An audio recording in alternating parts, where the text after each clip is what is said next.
Hello everyone, this is David Locker from bngloans.com, and today I've put together a quick training about asset-based lending in which we will discuss the current market for asset-based lending, and we're going to talk about some of the things that you need to look out for, and we're going to discuss creating the ideal scenario for funding your business.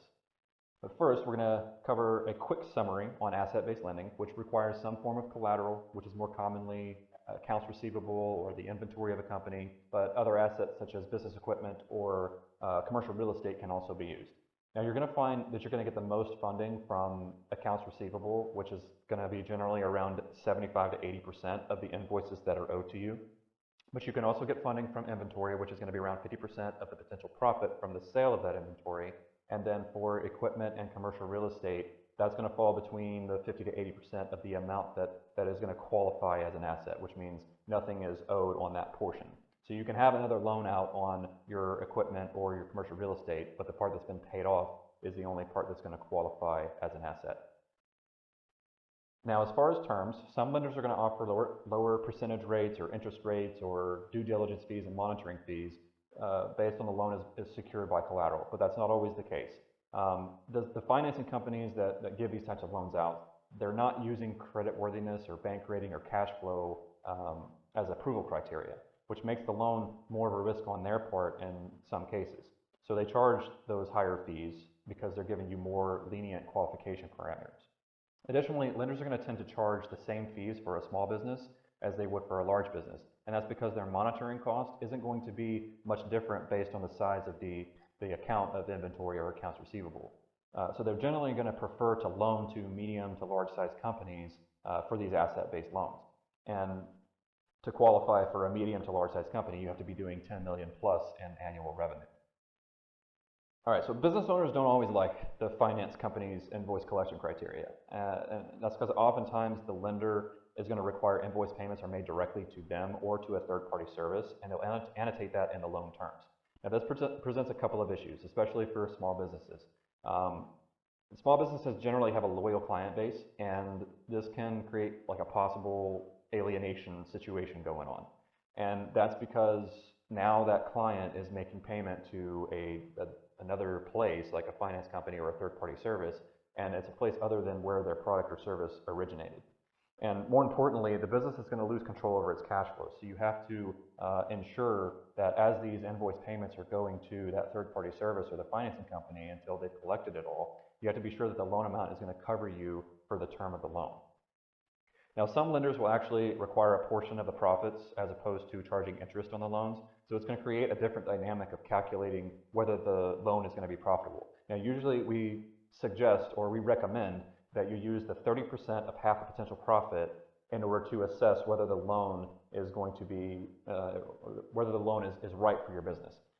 Now, 30% of half the potential profit is you going out and saying, okay, I'm going to need this much of a loan, and this is how much profit it's realistically going to bring me. Now, after you've come up with that amount, we want you to be conservative, and we want you to cut that in half to account for variable change. So you've now cut your potential profit in half. Say it was $2,000 was your estimated potential profit. You cut it in half. Now you're at $1,000. And then you take 30% of that. 30% of 1,000 is $300. If the loan cost is going to be more than $300 per month, say your potential profit was on a monthly basis of $2,000, now you cut it in half to $1,000, you're taking 30% of that at $300. If the loan cost per month in the fees and interest and percentage is going to be more than $300, then we strongly advise you to look for other funding because we believe that you can acquire that, especially if you follow the steps for creating the ideal scenario for your business funding that we lay out here in the next few slides. But the point here is to make sure that you have complete transparency for all those associated fees and the interest percentage rates to accurately calculate the profitability of the loan for your business. All right, so next we wanted to discuss the ideal scenario. We receive a lot of questions about whether a specific loan or line of credit is the right financing decision for a business and whether there would be other alternatives that would have better terms. Now, the answer to that question is difficult to predict given the variables on both the businesses and the lender's side. So we would like to propose a better question, which is what we feel business owners should be asking. And that's, how do I find the best loans or lines of credit with the best terms for my exact financial situation? Now, I know this may seem obvious, but if you've spent any time researching up to this point, then you know how vague financing companies can be when they are trying to get you to apply for a loan. And the reason is they don't want to deter you from applying. Lenders and financial advisors have quotas to meet, and the criteria is sometimes a little bit more lenient than, say other times of the month. So if they put hard criteria down on their application or their website, then they could lose the chance of you applying in the first place. And that leads to businesses applying to loans that they're not qualified for or wouldn't be a good option for their business, and then they're denied without much explanation as to why. So the solution to the problem is knowing your business's fundability from the start and then understanding how it coincides with the specific lending criteria prior to applying for any loans or lines of credit. Now, this allows you to make the necessary adjustments to ensure that you're approved prior to ever applying. So we strongly recommend that you acquire your business fundability score.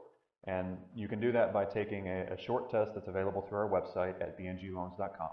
And this is a no-cost test, and it's a lot like looking at the exam the day before you have to take it, so you know exactly what you need to study. Now, this isn't like a test in the true sense of the word or something that you have to study for, but we call it a test because it's a rating or a scoring of your business, if you will.